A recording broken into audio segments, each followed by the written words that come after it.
the testimony of Admiral Kimmel, who was Navy head at Pearl Harbor at the time of the Jap sneak attack. The Admiral, who along with General Short was removed from his command, has this to say. We needed one thing, which our own resources could not make available to us.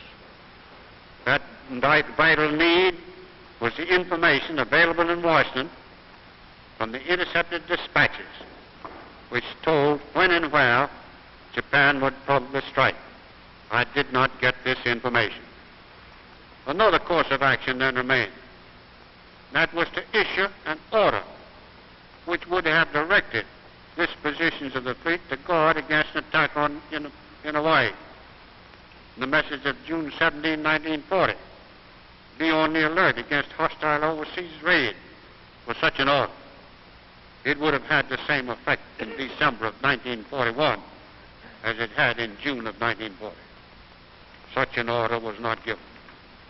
It is my conviction that action by the Navy Department at any one of these significant dates in furnishing me the information from the intercepted messages would have altered the events of December 7, 1941.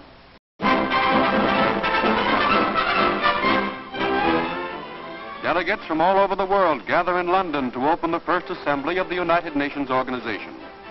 Representatives of the peace-loving countries attend a reception prior to the meeting. King George VI is present with British Foreign Secretary Bevan and Secretary of State Burns. The informal gathering strikes a note of harmonious accord as England's Prime Minister Attlee joins the group.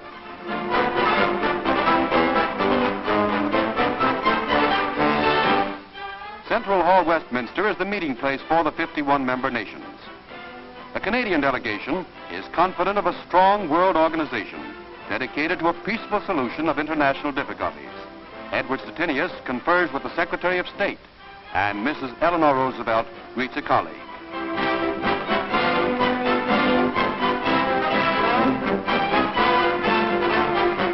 In addition to setting up the Security Council, the Economic and Social Council, and the International Court, one of the most important tasks before the Assembly is the election of its first president.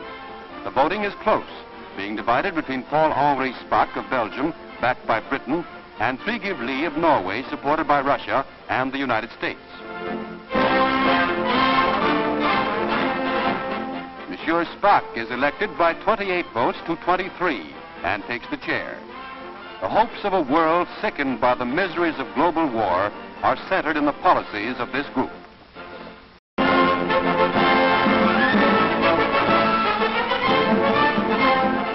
Chief of Staff General Eisenhower speaks on the Army question of the day. How soon will GIs be demobilized and home?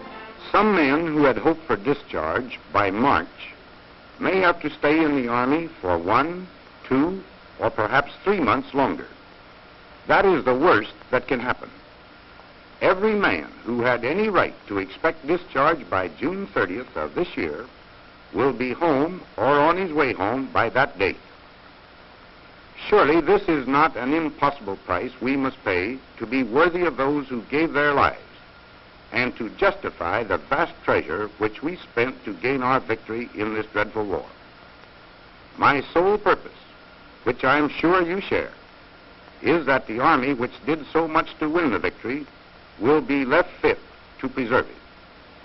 The War Department is determined to reunite every combat veteran with his family at the earliest possible moment and to replace him, where necessary, with a man who has not borne the brunt of the battle. Near Durham, England, another post-war disaster strikes Britain's railways. The fast London-Newcastle Express crashed into a freight train with a cost of 10 lives and many injured.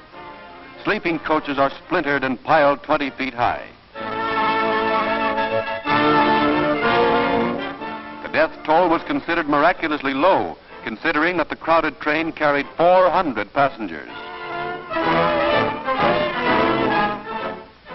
The wreck was the third to be visited on British railways within a 7-day period.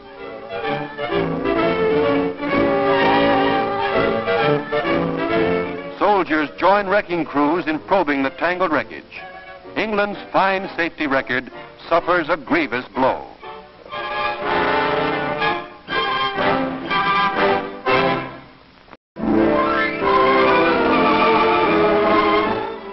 Shirley May, queen of Miami's 11th annual fishing tournament, is the honor guest as a colorful fleet sets out to sea for the first lap of the 90-day contest, during which 200,000 persons participate. $10,000 is the prize money, and trophies are given each day for the best catch. But the highlight of the tournament is this procession of elaborately decorated craft which opens the proceedings.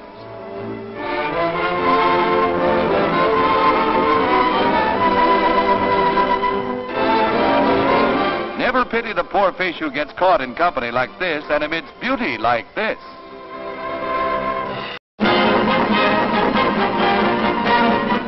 Flashing blades and mirror smooth ice is the combination that spells thrills at the annual Silver Skates meet. The lads in the junior finals show plenty of speed and a spill.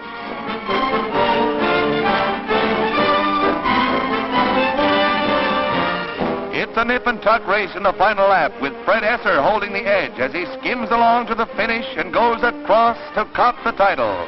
Ah, that was nice skating for anybody's ice. Congratulations, champ. Next on the card is the Intermediate Boys Mile, a 16-lap race that is only for the rugged, for spills play an important part in upsetting form in these races.